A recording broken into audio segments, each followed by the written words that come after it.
사진 띄워주세요. 회초밥 도시락을 17인분, 25인분, 68인분 이렇게 갖고 갔다라고 하는 진술들이 나오고요. 부처님 오신 날 대체휴일이에요.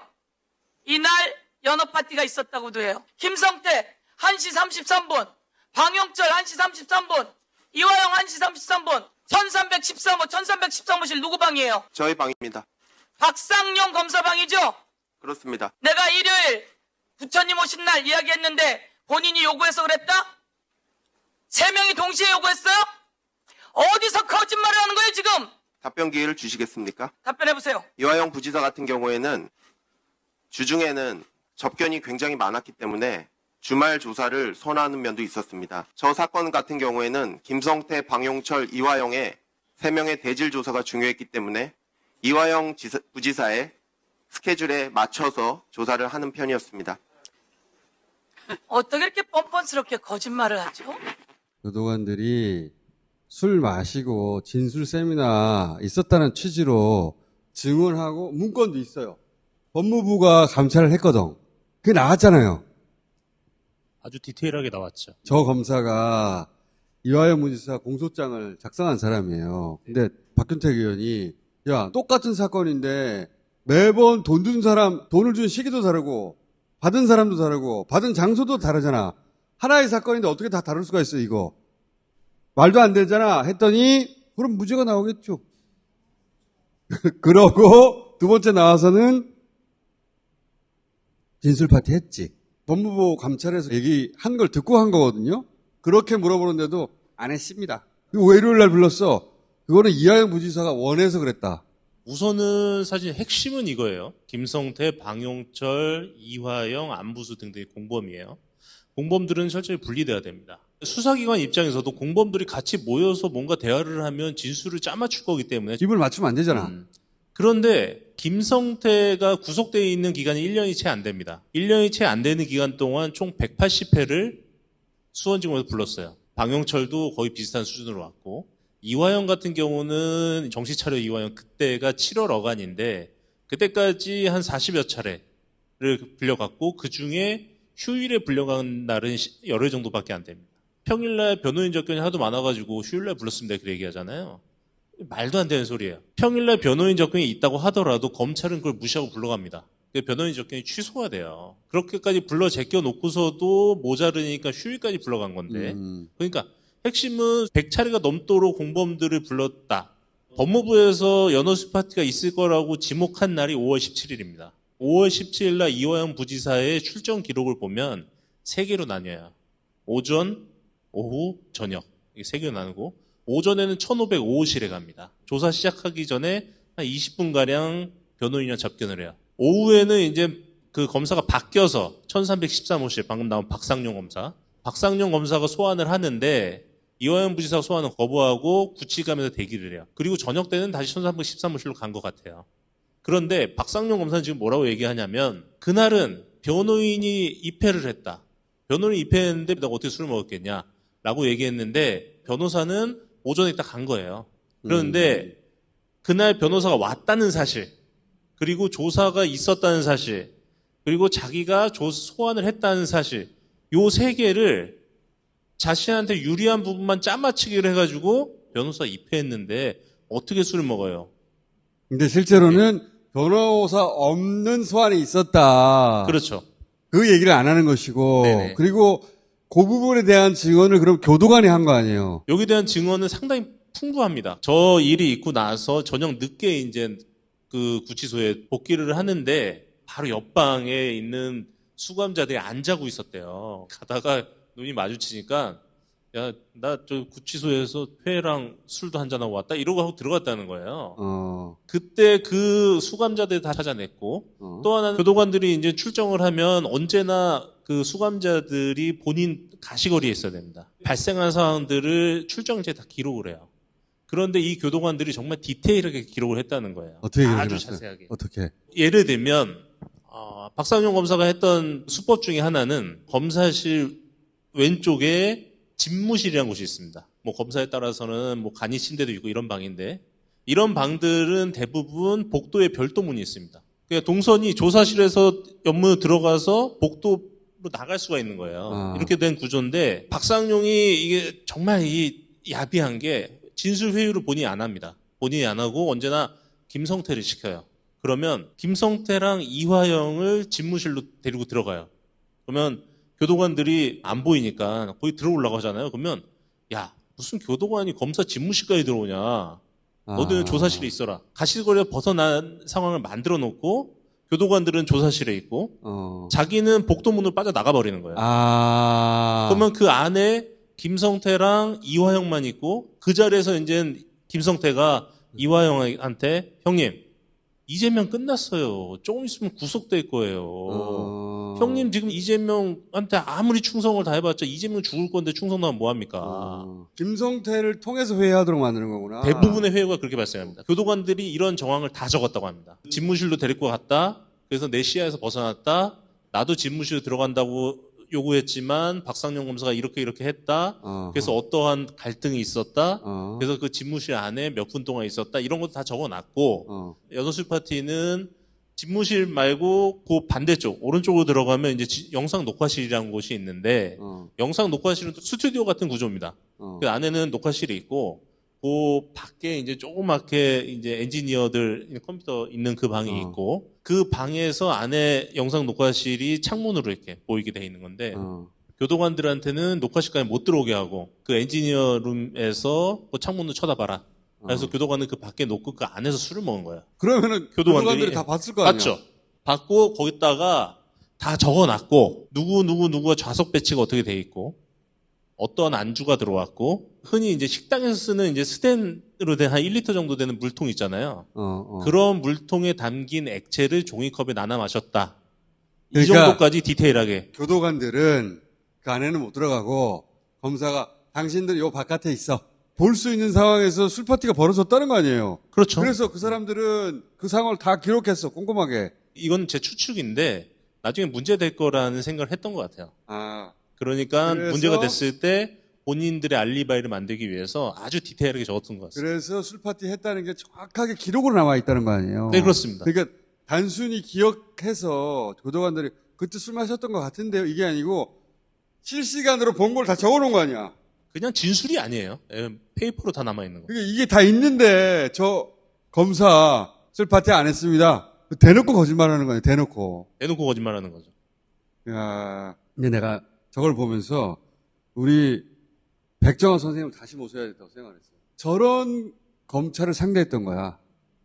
이하영 부지사가. 진술을 하기 직전의 상황이었거든요. 오래됐으니까 다시 얘기해야겠다. 자, 이하영 부지사가 검찰 회유에 넘어가기 직전이었어요. 법정에 나와가지고 검찰이 원하는 대로 진술하기 직전에 우리 백정환 선생님이 정신 차려 이하영. 정확한 워딩 맞습니까? 그런 것 같아요. 변호사가 박상용 검사랑 짜옹이 돼가지고 이제 이재명한테 보고했다. 그 말만 하면 당신은 그렇지. 보석으로 풀려날 겁니다라고 얘기를 했어요. 그리고 추석 때 나갈 수 있다라고 누님들이 왔을 때 그러더라고요. 그래서 변호사님을 제가 만났어요. 그랬더니만 저 앞에서 검사한테 전화를 했어요. 박상용한테. 그러면서 다 잘 될 거라고 다 얘기가 됐다 그래서 어떻게 얘기할 건데 그랬더니 이재명한테 보고했다고 그거를 다음 재판에서 얘기하면 이화영이는 네 하면 이제 다 끝난다고. 그런 상황이었어요. 이화영 부지사가 왜 검찰 회유에 넘어가서 보고하지 않았는데 보고했다고 말해야 되겠다고 결심했냐면 본인을 괴롭히는 데서 끝나는 게 아니고 주변 사람도 괴롭히고 가족도 괴롭히고 더구나 당신이 그렇게 말해도 이재명한테 별로 치명적인 거 아니야.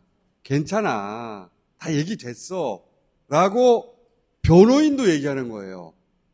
그때는 김광미 변호사가 아니라 우리 백정화 선생님이 나중에 잘라버린 변호사 있어요. 당신 해고야. 변호사까지도 다 얘기가 됐으니 그 말만 하면 풀려난다. 이럴 때였어요. 이럴 때. 그러니까 몸과 마음이 지친 상태에서 변호사도 그렇게 얘기하고 네라고 말만 하면 되나? 그렇게 하면 보석이 되나? 이게 이재명한테 치명적인 게 아닌가? 그러면서 나중에 내가 그 말은 거짓말이었어 라고 밝힐 수 있는 날짜, 그러니까 자기가 이재명한테 보고할 수 없는 날짜를 하나 골라가지고 네. 말해놓고 나중에 나와가지고 바로 잡을 수 있겠지. 근데 그렇게 진술하는 순간 못 빠져나가죠. 네, 이재명 맞아요. 걸려드는 거야 이제. 그런 상황이었어요. 그 재판정이 나온 거예요. 이제 검사가 물어보면 몸과 마음이 약해진 이화영 부지사가 법정에서 내만 하면 되는 상황에서 검찰이 계산하지 못한 변수가 있었던 거예요. 우리 백정호 선생님이 방청석에 앉아 있다가 정신 차려 이화영. 그래서 그 증언이 무산되는 건데 지금 되돌아서 생각해 보자면요. 그때 이화영 한 사람만 살린 게 아니고 내란을 극복하고 이재명 정부가 탄생할 길을 터주신 거예요. 박수! 지금 생각해보면 엄청난 순간이에요, 그때가. 자다가도 뻘떡 일어나겠어요, 진짜. 그때 검찰은 얼마나 황당했겠어. 다 만들어놨거든. 그때 검찰은 7월 말경에 이재명 소환 조사 일정을 잡아놓고 이때가 이제 7월 초순 어간인데 그 전에 이화영의 진술을 다 받아놓은 거예요. 7월 초 재판에서 이화영이 그거 맞아요 하면 그게 증거로서 효력이 발생을 하잖아요. 그러면 이재명 잡으러 가는 거야, 이제. 그거 들고 이제 7월 말에 이재명 조사를 하고 바로 영장 쳐서 구속시키는 게 계획이었던 거죠. 그렇지. 박상용은 이게 다 됐다고 생각을 했어요. 다 됐다고 생각하고 이제 내가 이재명 잡고 내년 총선에 나가야지라고 했다라는 얘기까지 파다했습니다. 그렇게 해서 법정으로 딱 데리고 왔는데 우리 백정환 선생님이 정신 차려. 저 요즘 방송하다가 가끔 정신 차려 김어준 하거든요. 그거를 떠올리면서 하는 거야. 정신 차려 김어준. 이하영 부지사가 그때는 어리둥절하고 선생님한테 뭐라고 하던가요? 그랬더니 저희 남편은 안에 있으니까 잘 상황을 모르니까 지금 변호사랑 잘 협의해서 하겠다고 변호사를 저는 해고를 하고 들어간 거거든요. 이미 하고 들어갔는데 저 변호사랑 잘해보겠다 그래서 법정에서 부부싸움이 났다 이렇게 언론에서 보도가 난 거예요. 그래서 부부싸움이 난 건 맞지? 아유, 혼내줬지? 아유, 이런 상황인지를 모른 거죠. 그러니까 저희 남편은. 완전히 그 통제된 상황에서 네. 검찰이 원하는 정보만 입력받았고 네. 그리고 변호사까지 다 얘기가 됐고 이렇게 말한다고 이재명 그렇게 큰 타격이 있는 거 아니야? 당신이 이렇게 하면 살 수 있어. 그러니까 이제 그런가 하고 조금씩 넘어간 거예요. 그래서 내만 하면 되겠다. 근데 그게 거짓말이니까 나중에 자기가 나와가지고 그날은 이재명이 저를 만날 수 없는 날 그날을 하나 골라서 말하면 되겠다 하고 나를 골라놓은 거예요. 네. 근데 이제 그 말을 말하는 순간 태어나지 못하는 건데 그때 딱 끄집어내셨잖아요. 나중에 이 순간의 의미를 깨달았을 때 뭐라고 하시냐 이거죠. 바로 정신 차렸어요. 그래가지고, 그래가지고 큰일 날 뻔했다 했고 너무나 이렇게 공간에 갇혀 있으니까 이해도 돼요. 별로 피해가 안 된다니까 또 이재명한테 피해도 있었어. 안 간다고 네. 하니까 다 거짓말이지. 그렇게 얘기한 변호사, 검사 다 나쁜 놈들이죠. 근데 나와서 뻔뻔하게 저렇게 얘기하니까 제가 텔레비 보면서 열받아가지고 저럴 수가 있을까. 그 이후로 정신 차리고 이하영 부지사가 수사가 됐어요. 그러면서 연어 파티 얘기하고 술 파티 얘기하고 다 폭나기 시작한 거거든요. 근데 전부 다 검찰은 부인했죠. 기억과 기억의 싸움인 줄 알았는데 그게 아니라 교도관들이 다 문구를 남긴 거야.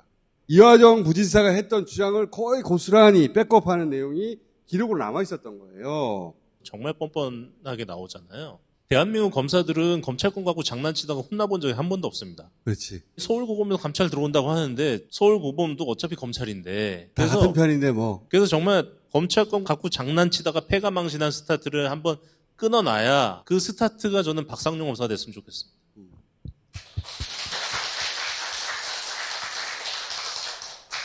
검찰이 통장 압류했잖아요.